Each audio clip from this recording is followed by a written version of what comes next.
नमस्कार, आप देख रहे हैं प्रदेश का नंबर 1 और सबसे भरोसेमंद news channel India news Haryana. मैं हूं आपके साथ मेरी तोमर। फरीदाबाद मेट्रो में आपका स्वागत है। आपको दिखाते हैं स्मार्ट सिटी फरीदाबाद की हर तमाम बड़ी और आपसे सरोकार रखने वाली खबर।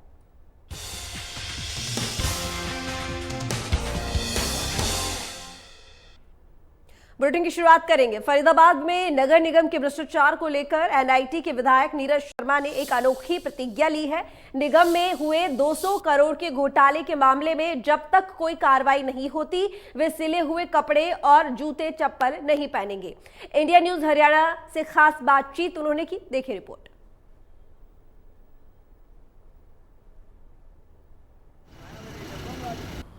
भ्रष्टाचार को खत्म करने के लिए एक तरफ जहां प्रदेश की सरकार लगातार कोशिशें कर रही है, तो अब एनआईटी के विधायक कांग्रेसी नीरज शर्मा इस भ्रष्टाचार दानव को खत्म करने के लिए कई प्रतिज्ञा ले चुके हैं। पहली प्रतिज्ञा ये है कि वो जब तक फरीदाबाद निगम को लेकर जिस तरह से भ्रष्टाचार की बात सामने आ रही है, अगर कार्रवाई नहीं होती है तो वो जूते नहीं पहनेंगे। और इसके साथ साथ में अब उन्होंने सिले हुए कपड़े पहनने से भी परहेज कर लिया है। और हमारे साथ में खुद नीरज शर्मा, पहले मैं आपको दिखा देता हूं कि देखिए, ये अगर कहीं जा रहे हैं तो आजकल अब नंगे पैर बिना जूते चप्पल के ये निकल रहे हैं, लोगों के बीच में पहुंच रहे हैं। और इसके साथ साथ अगर कपड़ों की भी बात करें तो आप साफ तौर से समझ सकते हैं, देख सकते हैं कि ये वो कपड़े हैं जिसमें सिलाई नहीं है, बिल्कुल एक चद्दर नुमा, ये धोती नुमा कपड़े डाले हुए हैं। क्योंकि विधानसभा में बड़ा मसला उठा था नगर निगम भ्रष्टाचार को लेकर, परिसीमन को लेकर, उनसे बात भी इसको लेकर करेंगे।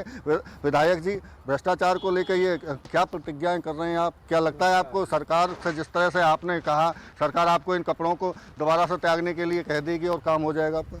देखिए, मैंने हाउस ऑफ द फ्लोर एक बात करी थी, 9 भ्रष्टाचार की चीज़ें नगर निगम की निकल के आई थी, जिसमें से माननीय मंत्री जी ने माना कि 5 की रिकमेंडेशन आ गई है विजिलेंस से एफआईआर होने की, 4 में दर्ज है। मैंने कहा मंत्री जी आप एक टाइम बता दो कि इतने टाइम में आप एक चूजा को भी अंदर दे दोगे। देखो, सजा तो कोर्ट देगी अल्टीमेटली एंड में जी। मंत्री जी ने कहा मैं टाइम बाउंड नहीं कर सकता। मैंने कहा मंत्री जी, जिस दिन आपने एक चूजा को भी अंदर दे दिया ना, नीरज शर्मा आपके घर जाके खुद कपड़े पहन के आएगा। लेकिन एक मंत्री की बात थोड़ी है सर, सरकार आपके साथ कह रही है, सरकार विजिलेंस की बात कर रही है, अब एफआईआर तक की बात हो गई। भाई साहब, एफआईआर की विजिलेंस ने रिकमेंडेशन की है, ये दर्ज कहाँ कर रहे हैं? दर्ज करें और दोषियों को अंदर दें, चालान पेश करें, कोर्ट फैसला करेगी। क्या होना? सरकार 6 महीने की भी तो कह रही है कि 6 महीने में बिल्कुल साफ हो जाएगा। नहीं नहीं, कैसे हो जाएगा 6 महीने में? ये हार्डवेयर प्याली रोड, बच्चा मर गया, बल्लभगढ़ विधानसभा का हिस्सा है ये। 2018 में अनैतिक फैसला किया और 2019 में विजिलेंस ने चिट्ठी लिखी नगर निगम को कि हमें इसके कागज दे दीजिए। 21 सितंबर 2021 को मीटिंग थी लोकल बॉडी कमेटी की, यही मंत्री जी चेयरमैन थे उस कमेटी के। 3 साल में तो विजिलेंस को कागज नहीं मिले। मैंने उस समय भी कहा था मंत्री जी से, मैंने कहा मंत्री जी 3 साल हो गए, नगर निगम कमिश्नर कह रहा है ये काम ड्यू प्रोसेस नहीं हुआ। हमने फाइल सरकार के पास भेजी है चंडीगढ़, वो इसको अप्रूव कर देंगे तो ठीक है। सेक्रेटरी लोकल बॉडीज़ ने कमेटी में उसी समय कह दिया कि जी इस स्टेज पे अभी अप्रूव नहीं होगी, ये संभव नहीं है। और 3 साल में आप कागज नहीं दे पाए। 3 कदम तो बढ़ो मेरे यारो। और मुझे पक्का विश्वास है नीरज शर्मा कपड़े भी पहनेगा, आपके चैनल पे इंटरव्यू भी देगा और इन भ्रष्टाचारियों को जड़ से उखाड़ के भी फेंकेगा। ये बहुत ज़्यादा भ्रष्टाचारियों की सपोर्ट करेंगे, जनता इनको उखाड़ के फेंकेगी। बिल्कुल निश्चित तौर से। देखिए, ये थे हमारे साथ में नीरज शर्मा, जो एनआईटी विधानसभा से कांग्रेस के विधायक हैं, और इन्होंने अब जूते चप्पल और सिले हुए कपड़े त्याग दिए हैं। और लेकिन हाँ, विश्वास भरोसा जरूर है कि एक दिन जो भ्रष्टाचारी रूपी दानव है, राक्षस है, वो जरूर खत्म होगा और उसके बाद में वो कपड़े भी पहनेंगे और जूते भी पहनेंगे। फरीदाबाद से Devendra Kaushik, India News. NIT विधानसभा से विधायक नीरज शर्मा की तरफ से नगर निगम के 200 करोड़ के घोटाले पर कार्रवाई न होने और अनोखी प्रतिज्ञा पर कैबिनेट मंत्री मूलचंद शर्मा ने बयान दिया है। मूलचंद शर्मा ने कहा कि मनोहर सरकार में भ्रष्टाचार कतई भी बर्दाश्त नहीं किया जाएगा। नीरज शर्मा को जल्द ही सिले हुए कपड़े और जूता चप्पल पहनने का मौका देंगे। सरकार भ्रष्टाचार के खिलाफ पूरी तरह से सख्त एक्शन में है। जल्द ही 200 करोड़ के घोटाले में कार्रवाई भी होती दिखेगी और गिरफ्तारी भी होगी। मनोहर सरकार कांग्रेसियों के वक्त में हुए भ्रष्टाचार की जड़ को काटने में लगी हुई है। कांग्रेस के वक्त में भ्रष्टाचार इतने हो गए थे कि उन्हें काटने में थोड़ा वक्त लग रहा है।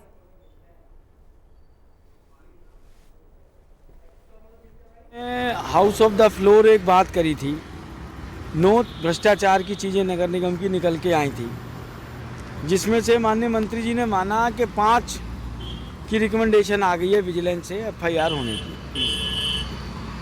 4 में दर्ज है। मैंने कहा मंत्री जी आप एक टाइम बता दो कि इतने टाइम में आप एक चुहिया को भी अंदर दे दोगे। देखो सजा तो कोर्ट देगी अल्टीमेटली एंड में जी। मंत्री जी ने कहा मैं टाइम बाउंड नहीं कर सकता। मैंने कहा मंत्री जी जिस दिन आपने एक चुहिया को भी अंदर दे दिया ना, नीरज शर्मा आपके घर जाके खुद कपड़े पहन के आएगा। लेकिन एक मंत्री की बात थोड़ी है सर, सरकार आपके साथ कह रही है, सरकार विजिलेंस की बात कर रही है, अब FIR तक की बात होगी। भाई साहब FIR की विजिलेंस ने रिकमेंडेशन की है, ये दर्ज कहाँ कर रहे हैं? दर्ज करें और दोषियों को अंदर दें, चालान पेश करें, कोर्ट फैसला करेगी क्या होना। सरकार 6 महीने की भी तो कह रही है कि 6 महीने में बिल्कुल साफ हो जाएगा। नहीं कैसे हो जाएगा 6 महीने में? ये हार्डवेयर प्याली रोड बच्चा मर गया बल्लमगढ़ विधानसभा का हिस्सा है ये।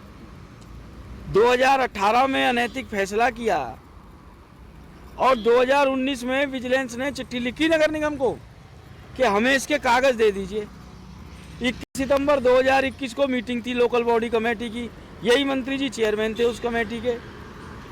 3 साल में तो विजिलेंस को कागज नहीं मिले। मैंने उस समय भी कहा था मंत्री जी से, मैंने कहा मंत्री जी 3 साल हो गए, नगर निगम कमिश्नर कह रहा है ये काम ड्यू प्रोसेस नहीं हुआ।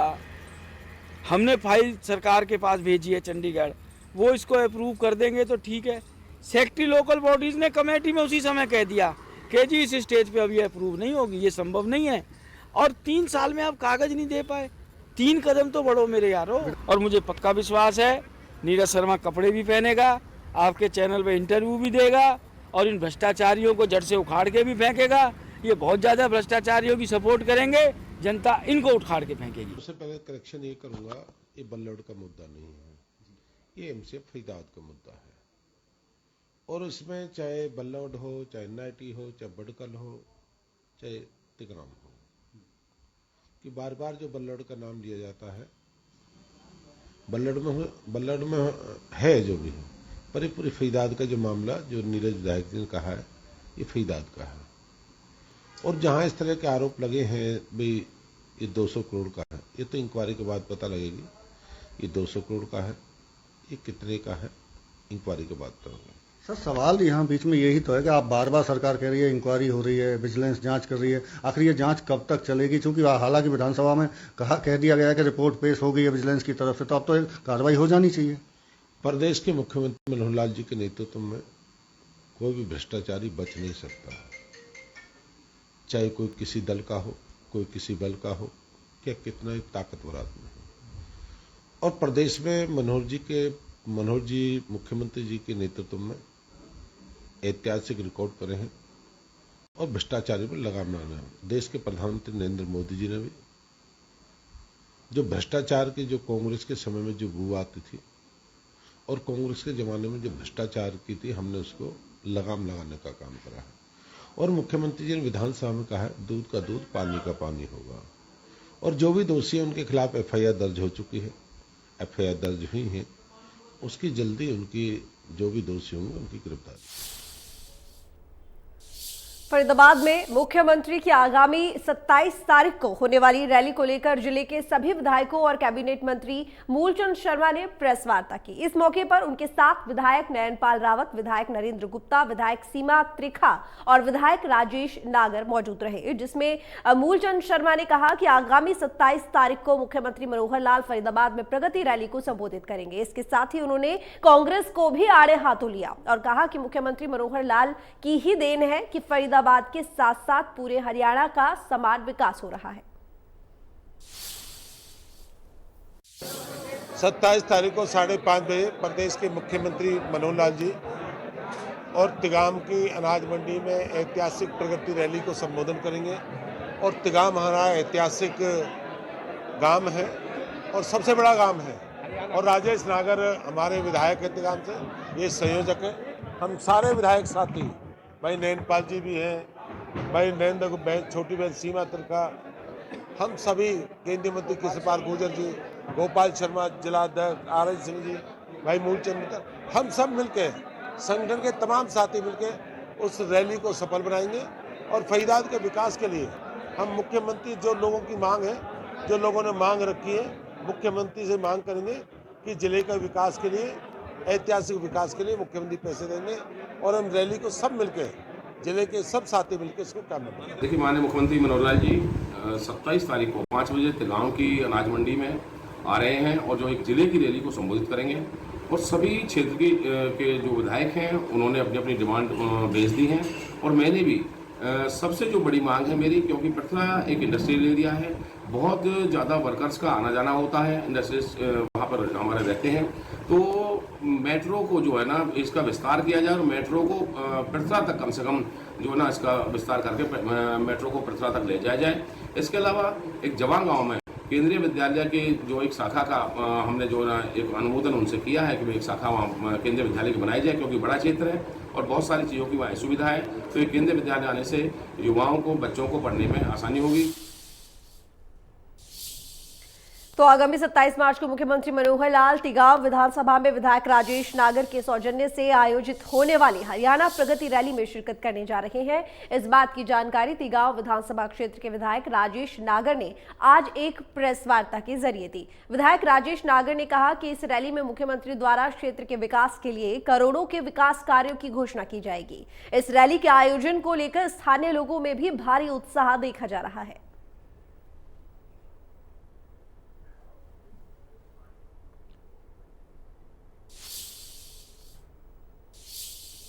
तो 40वीं राष्ट्रीय योगासन चैंपियनशिप का प्रदेश के परिवहन मंत्री मूलचंद शर्मा ने दीप प्रज्वलित करके शुभारंभ कराया और इस मौके पर परिवहन मंत्री ने कहा कि योगासन को जीवन में अपनाने से स्वास्थ्य बना रहता है और मनुष्य का जीवन। बल्लभगढ़ के आशा ज्योति विद्यापीठ में योगासन चैंपियनशिप आयोजित किया जा रहा है। इस मौके पर विधायक सीमा त्रिखा, विधायक नरेंद्र गुप्ता, जगन डागर, समाजसेवी सतवीर डागर, जिला शिक्षा अधिकारी रितु चौधरी सहित गणमान्य लोग मौजूद रहे। देश के 20 राज्यों से करीब 500 बच्चे योगासन प्रतियोगिता में भाग ले रहे हैं।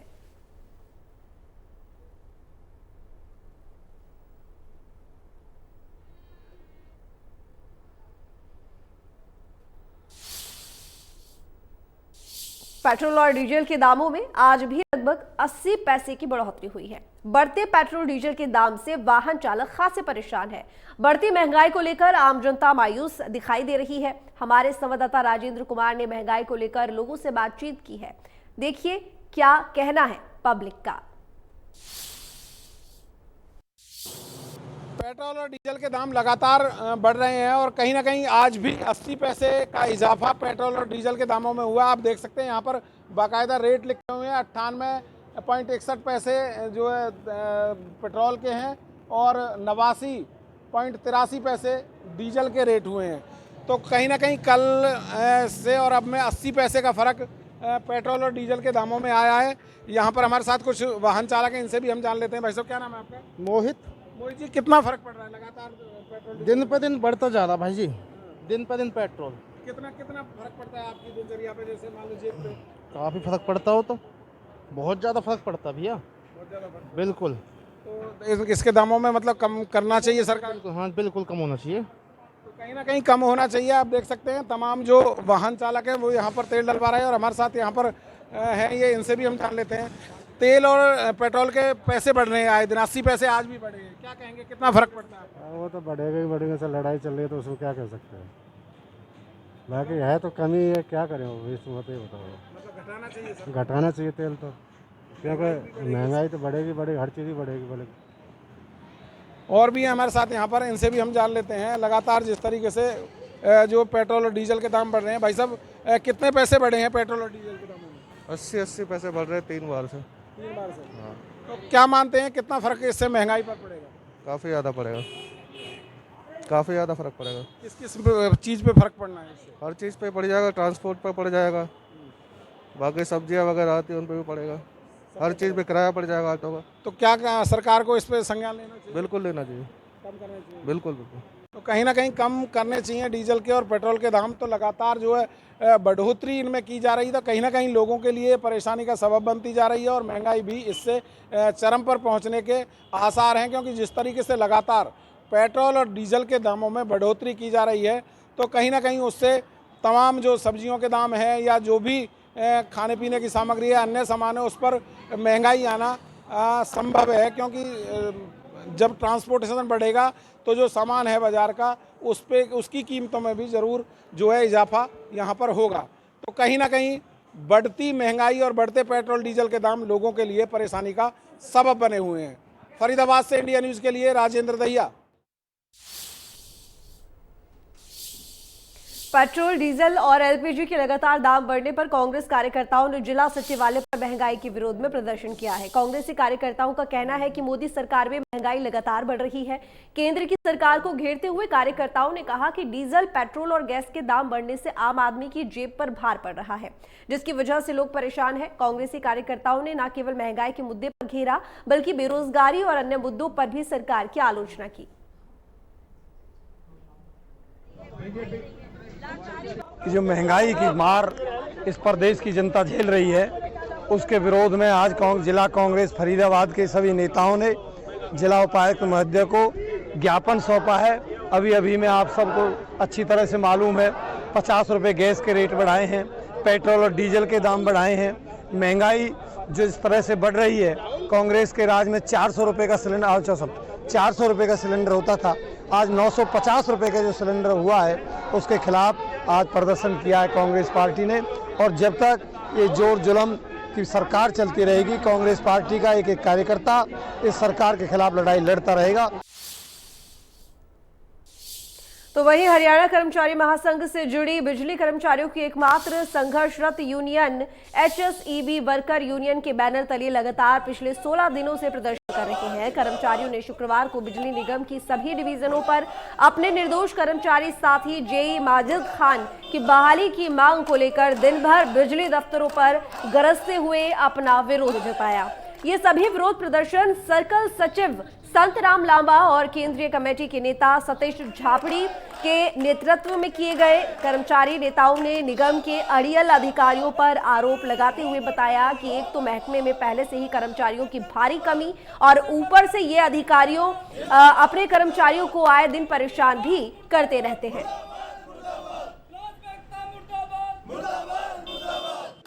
ये कार्यक्रम है हमारा जेई माजिद, उसको बगैर चार्जशीट के बगैर नोटिस को सस्पेंड कर दिया गया और हमने अपने एसडीओ को 8 तक का नोटिस दिया था और 9 तारीख से धरना प्रदर्शन आज तक जारी है, लेकिन अभी तक उसे ना तो बहाल किया गया ना कभी उसको कहीं लगाया गया। हम ये कहना चाहते हैं कि जेई माजिद को जल्दी से जल्दी बहाल किया जाए, नहीं तो ये धरना 9 तारीख से चला हुआ है और अगर उसको बहाल नहीं किया जाता तो हमारी सेंट्रल काउंसिल या हमारी सर्कल कमेटी जो भी सोमवार को फैसला लेगी उसके लिए हम आगे भी कर। दो भाइयों का आपस में झगड़ा इस कदर बढ़ गया कि एक की पत्नी ने अपने देवर के खिलाफ छेड़छाड़ की शिकायत की, तो वहीं दूसरे की पत्नी ने जेठ के खिलाफ उसके साथ बलात्कार करने की शिकायत कर दी। भाभी के साथ बलात्कार की शिकायत से शर्मिंदा होकर युवक ने बल्लभगढ़ के महिला थाना में पुलिस और परिजनों के सामने जहर खाकर आत्महत्या कर ली। मृतक युवक का पोस्टमार्टम करवाकर पुलिस ने आरोपी भाई और उसकी पत्नी के खिलाफ आत्महत्या के लिए मजबूर करने की धाराओं के तहत मामला दर्ज कर लिया है।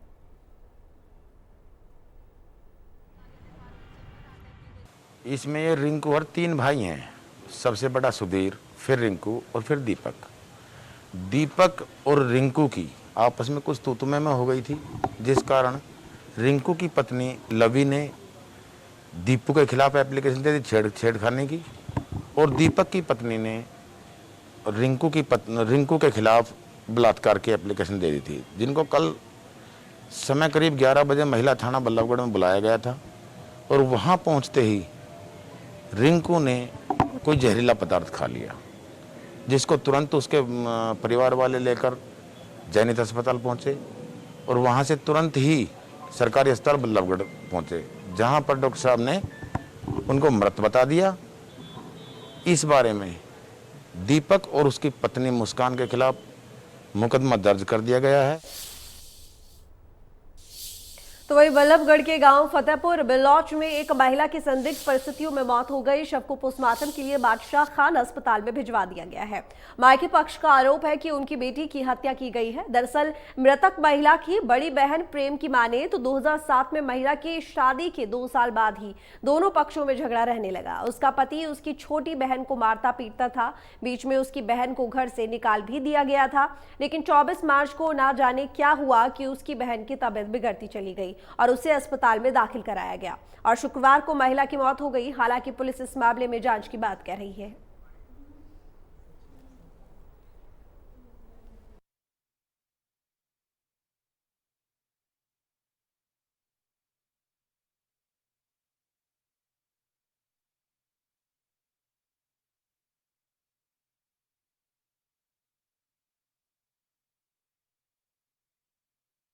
के गांव फतेहपुर बिलौच में एक महिला की संदिग्ध परिस्थितियों में मौत हो गई। शव को पोस्टमार्टम के लिए बादशाह खान अस्पताल में भिजवा दिया गया है। मायके पक्ष का आरोप है कि उनकी बेटी की हत्या की गई है। दरअसल मृतक महिला की बड़ी बहन प्रेम की माने तो 2007 में महिला की शादी के 2 साल बाद ही दोनों पक्षों में झगड़ा रहने लगा। उसका पति उसकी छोटी बहन को मारता पीटता था। बीच में उसकी बहन को घर से निकाल भी दिया गया था, लेकिन 24 मार्च को ना जाने क्या हुआ कि उसकी बहन की तबीयत बिगड़ती चली गई और उसे अस्पताल में दाखिल कराया गया और शुक्रवार को महिला की मौत हो गई। हालांकि पुलिस इस मामले में जांच की बात कह रही है। तो फिलहाल इस बुलेटिन में इतना ही। देखते रहिए इंडिया न्यूज।